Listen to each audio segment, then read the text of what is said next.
और हन्नान साहब ये बताएगा कि इसमें स्मार्ट डीलिंग कैसे होगी इन फॉरेन कंपनीज़ के साथ, चूँकि इन्वेस्टमेंट उनकी है, बहुत ज़्यादा एक्सपर्टीज़ भी उनके पास मौजूद होंगी, लेकिन ज़ाहिर है ये रिजर्व्स हमारे हैं तो हमें भी उसका पूरा पूरा शेयर चाहिए। अब इसमें फिर ये शेयर डिवीज़न एक स्मार्टली कैसे हो सकता है और क्या तरीक़ेकार हो सकता है इन कंपनीज़ के साथ बेहतर तौर पर डील करने का कि ज़ाहिर ज़्यादा फ़ायदा हमारा हो? उसमें ये होता है कि जब हम कोई पार्टनरशिप करते हैं, आपको बताते हो mining is a very big business. इसमें बहुत heavy machinery, very very smart and latest technology involve होती है, और जो ऑपरेटर कंपनी है वो एक big amount of money operate करती है। पाकिस्तान को तो डेफिनेटली फायदा होगा शेयर होल्डिंग से, लेकिन जो सबसे इंपॉर्टेंट फायदा है कि जो रॉ ओर है उसको हम पाकिस्तान में प्रोसेस करें। अगर हमारी जो ओर है, रॉ मटेरियल, वो आउटसाइड कंट्री जाता है तो हमें उसका कैश फ्लो कम मिलेगा।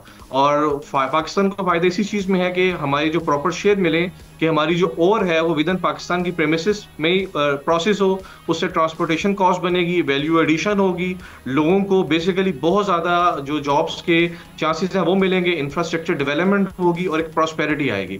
सो we are really looking forward for this like you can say coming 2 decades और 10 years plan, कि जिसमें पाकिस्तान आप देखेंगे कि एक मादनियात के शोबे में बहुत आगे जाएगा। और नॉट ओनली बलूचिस्तान, हमारे पास जो ये वजीरिस्तान के एरिया है, मुस्लिम ऑफियोलाइट बेल्ट है, नॉर्थ में पूरा चित्राल के एरिया है, उसके नॉर्थ वेस्ट में हमारे पास कैराक्रम और हिमालयन रेंज है।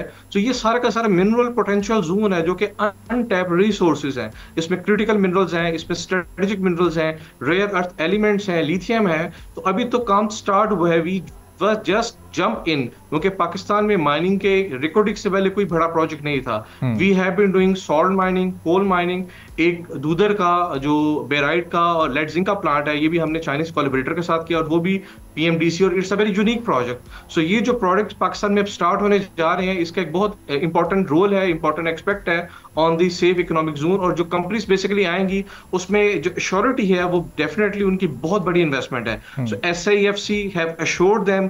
उसमें सबसे बड़ा प्रॉब्लम सिक्योरिटी का, तो उसमें हमारी गवर्नमेंट का, अस्करी अदारों का, लेवीज का, पुलिस का एक बहुत रोल है। तो when there is an safe security, they are easily, इसमें इंफ्रास्ट्रक्चर डेवलपमेंट है, लोकल कम्युनिटी डेवलपमेंट है, ये तमाम चीजें उन कंपनी को शोर करवा की जाती है। आपको पता है कि जब भी कोई बिजनेस डेवलपमेंट होती है, एक स्वॉट एनालिसिस किया जाता है। सो अब जो पाकिस्तान की कंडीशन है वो बहुत फ्रेंडली है, यूजर फ्रेंडली है। We have very good roads for transportation. Even आपको बताता चलूं कि रिकोडिक के केस में जो पोर्ट कासिम है, वहां पे जो प्रोसेसिंग हमारी बलूचिस्तान में होगी और जो एक्सपोर्ट मटेरियल होना है, तो उसके लिए रेलवे को डिजाइन किया गया है। जो ऑलरेडी बिल्ड रोड है उनको रिवैम्प किया गया है। सो इंफ्रास्ट्रक्चर डेवलपमेंट होगी, इससे बहुत से कुछ शाइन चीजें पाकिस्तान की जो ग्रोथ रेट है, GDP को इंक्रीज करने में मदद देंगी। ठीक है। और हन्नान साहब, ये जॉब क्रिएशन होगी, बहुत सारे लोगों को रोजगार मिलेगा, बड़ी अच्छी बात है, लेकिन ये भी बताएगा कि कुछ रिफाइनरीज वगैरह अभी इनिशियल प्लान में शामिल हैं या फिर रॉ मटेरियल ही निकाल के उसको एक्सपोर्ट करना है, चूंकि उसमें वैल्यू ऐड करने के लिए हमें रिफाइनरीज की भी ज़रूरत पड़ेगी, जो कि इस वक्त शायद पाकिस्तान में इसकी भी बहुत कमी होगी। मैं आपको अरबाब बताता चलूं कि बेसिकली पाकिस्तान इस एक सेक्टर में वी आर लैकिंग बिहाइंड, क्योंकि असल वैल्यू एडिशन आती है कि जब हम उस ओर को प्रोसेस करें, क्योंकि ओर को जब हम सेल करेंगे as it is international market में, उसकी वो वैल्यू एडिशन नहीं होगी। लेकिन अगर उसी ओर को हम रिफाइन करेंगे, प्रोसेस करेंगे, तो वो फायदा होगा। अब आपको बताता चलूं कि सेंटेक के केस में we were not technologically advanced, तो हमने अपने जो नेबर कंट्री है म्यूचुअल कोलैबोरेशन से चाइनीज के साथ काम किया। लेकिन specifically for the Reko Diq project ये प्रोसेसिंग पाकिस्तान की प्रेमिसेस के अंदर होंगी, और यहीं पे प्रोसेस होगी, and we will get the value addition. आपको बताता चलूं जो रिकोडिक का प्रोजेक्ट है ये 37 ईयर का साइकिल है। ये प्रोडक्शन स्टार्ट होगी 2028 से, और फर्स्ट फेज इसका कंप्लीट होगा 2035 से, और 2035 से नेक्स्ट 28 ईयर्स के लिए जो टोटल रेवेन्यू इससे जनरेट होगा, that is around $73 billion. So it's a big amount of money, जिसका 50% शेयर गवर्नमेंट ऑफ पाकिस्तान को, इंक्लूडिंग 50% बलूचिस्तान प्रोविंशियल गवर्नमेंट को, और 25% शेयर जो है वो हमारे फेडरल गवर्नमेंट को मिलेगा। So you can just have an idea of the like GDP, कि हमें अगर $74 बिलियन का एक नेट NVP वैल्यू हासिल हो रही है आफ्टर द इनिशियल इन्वेस्टमेंट, तो रिकोडिक के साथ और बहुत से प्रोमाइजिंग एरियाज हैं जहां पे मेटालिक रिसोर्सेज पड़े हैं।